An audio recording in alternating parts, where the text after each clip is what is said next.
Hey there. Today we are going to be reading a devotion from The Joy of the In-Between by Ashley Hetherington. Today's devotion is day 30, and it's called You're Not Going to Miss It. And the verse for this devotion is Genesis 18, chapter verse 14. And it says, "Is anything too hard for the Lord? I will return to you at the appointed time next year, and Sarah will have a son."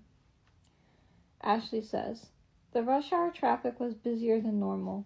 In several areas, cars had to come to a complete standstill, and tensions were high. So in my eagerness to get home, I accidentally made a wrong turn.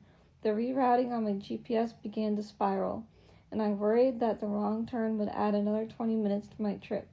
But once the new path was routed, I saw that the time that it would take to get to home was the same as it would have been if I had taken my original route. Even though I was taking a different route, I would end up exactly where I needed to be." If you're like me, you might feel a sense of anxiety about making the wrong decision, especially in a waiting season. We can be anxious about making the wrong move.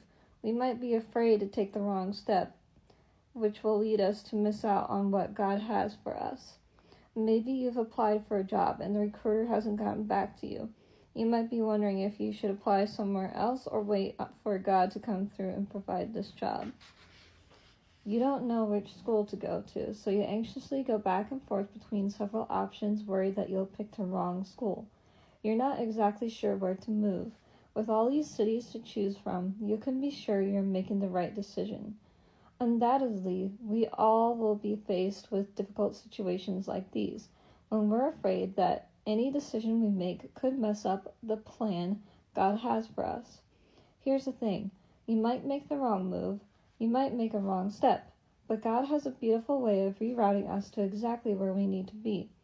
In Genesis 15, Sarah and Abraham received a promise from God that they will have a child. But Sarah gets impatient and has her husband sleep with her servant Hagar. You might think, wow, that must have done it.